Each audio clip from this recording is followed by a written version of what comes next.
لیکن جو ایک عبادت ایسی ہے جس کا تعلق معاشرے کے ساتھ ہے، اس عبادت سے ہم بہت کم لوگ واقف ہیں، اور در حقیقت معاملہ ایسا ہے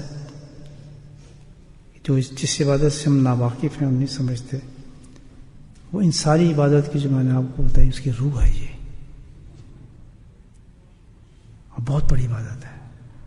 لیکن افسوس یہ ہے کہ ہماری بربادی کا آج وجوہات بھی یہی ہیں کہ ہم اس عبادت کو چھوڑ بھی بیٹھے ہیں، واقف بھی نہیں ہیں، اہمیت بھی نہیں ہے، اور کرتے بھی نہیں، ہمارے نزدیک کوئی عبادت نہیں۔ حالانکہ اللہ کے نبی صلی اللہ علیہ وسلم نے ارشاد فرمایا ہے کہ میں تو بھیجا ہی اسی عبادت کے لیے گیا تھا، اسی عبادت کے لیے میں آیا تھا، میں تمہیں کوئی دوسری چیز سکھانے نہیں آیا، تمام بلکہ وہ مکمل کرنے آیا تھا اس عبادت کو۔ اللہ تعالیٰ نے فرمایا تو کون سی عبادت ہے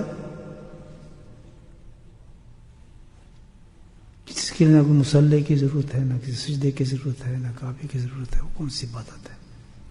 بہت اہم عبادت ہے وہ۔ عبادت جو ہے وہ معاشرے میں کی جاتی ہے، سوسائٹی کی عبادت ہے،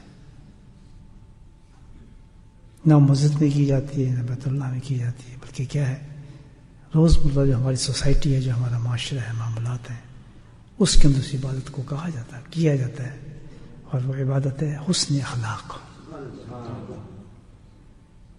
لیکن جو انسان، اللہ فرمایا کہ روز قیامت میں یہ سارے درجات جو ہم نے روزدار کے لیے اور نماز پڑھنے والے عبادت گزار کے لکھے، یہ سارے درجات جو ہے حسن اخلاق رکھنے والوں کو نصیب ہو جائیں گے۔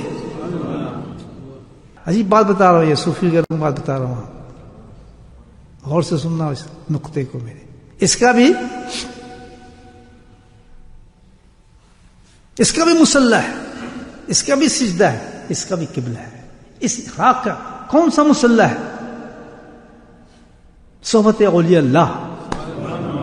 اس کا سجدہ کون سا ہے؟ ذکر اللہ۔ اس کا کعبہ کون سا ہے؟ قلب عبد اللہ۔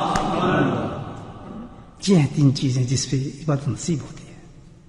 جو اخلاق کی عبادت کرنا چاہتا ہے یقیناً اس کے کسی اللہ والے کی صحبت میں جانا پڑتا ہے، نہیں سیکھ سکتا۔ یہ طریقہ یہ ہے جو یہ کام اخلاق سیکھنا چاہتے ہیں نا، جو اخلاق کو صحیح کرنا چاہتے ہیں، وہ اس طریقے سے اس عبادت کو کرتے ہیں۔ سب سے پہلے کیا ہے؟ صحبت لیتے ہیں کسی اللہ والے کی، اس کے بعد کیا ہوتا ہے؟ اللہ کا ذکر کرتے ہیں کثرت کے ساتھ۔ تیسری چیز کیا ہوتی ہے؟ سبحان اللہ۔ کس کو ریکٹیفائی کرتے ہیں چیزوں سے؟ اللہ والے کے پاس جانے کا مطلب، ذکر اللہ کرنے کا، اس کا ذکر کا مطلب کیا ہے؟ تحصیل کعبہ۔ ہم نماز پڑھتے ہیں، کعبے کی ڈائریکشن کے بغیر نماز ہو جاتی ہے؟ نہیں ہوتی۔ تو اسی لیے مرکز محور کیا ہے؟ اللہ والے کے پاس کیوں جاتے ہیں، ذکر اللہ کیوں کرتے ہیں؟